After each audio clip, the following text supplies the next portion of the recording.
What's up, guys? It's your boy Danny, and today I have a really crazy story for you guys that didn't really happen, but I'm going to pretend like it did for the views. Now, at first I wasn't going to share this story because it's not true and I made the whole thing up, but I decided it's so crazy, I have to share it with you guys so that maybe you can learn from it and be a little more safe than I was. The story is so insane, and I already know all of the comments are going to be like, oh, this is so fake, such a fake video. How could anyone believe this? It's obviously fake, which it is, but I'm going to tell it as if it's true in hopes that people will believe it and I will get more views. So this story starts off with, way too much backstory, which I'll tell you so that this story will seem more believable. Kinda like when you're lying to your parents and you give them way too many details to try to make it seem real. Same deal here. So as you know, the universe started with the Big Bang. Early life started to develop in the dark depths of the Indian Ocean. But all it took was one gigantic meteor to wipe out the dinosaurs. Early cavemen developed wooden and then later stone tools, which helped them hunt large. Jimmy Fallon actually ended up taking over the Tonight Show. I was born in 1994 to two loving parents, blah blah blah. I'll basically just give you a bunch of useless backstory leading up to the story I actually want to tell you to make this video as long as possible because longer videos make more money on YouTube. So now that we've got that backstory out of the way, we can get to the main story. So basically I was at this party with my friend, who I don't want to name in this video to protect his identity and because the story is fake and this friend doesn't actually exist. But basically it came time for us to head out, and so we decided we were going to order an Uber, like any reasonable person would. So the Uber driver comes to pick us up, and at first everything seems pretty normal. The Uber driver seemed like a nice normal guy. Me and my normal friend were just having a normal conversation in the back of his normal car when suddenly things became not normal. The Uber driver started making all these crazy turns. He would turn down one street, and then another street, and then before you know it, another street after that. He would stop at stop signs and then speed up at green lights. Then a bunch of other wild stuff happened. He killed my friend for no reason. He kidnapped me. He made us stop at a daycare to pick up his daughter. He went to McDonald's and got some chicken nuggets. He tried to sell us drugs. He tried to kiss me. We got married. He cheated on me with a dog. He robbed me and then murdered me. So,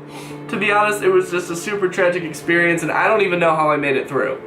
I get a little teary every time I think about it because crying makes it seem more believable. I'm going to neglect talking about the uncanny coincidence that such a crazy story would happen to me, a YouTuber that makes a living off of telling crazy stories, because that would take away from my credibility. After the ride was over and the Uber driver dropped me off at home, he started sending me these really creepy texts, which were super easy to fake because all I had to do was cover up the name, and now look, you don't know who it's from. So finally I called the police and I had them arrest this Uber driver, but don't look up the arrest records because he's a magician and he made them all disappear. It also won't be on the news because he owns all of the major news organizations. Also, he owns them, so he decided to not publish any stories about his arrest. So guys, I hope this story makes an impact on you and you all learn a lesson. The moral of the story is obviously never get in an Uber ever. Uber drivers are demons sent here by Satan, and the only reason they are on this earth is to make us suffer. Make sure you guys use my Uber code next time you take an Uber, and I will be back tomorrow and every day for the next several years with another believable Uber story that happened even though it didn't. Peace!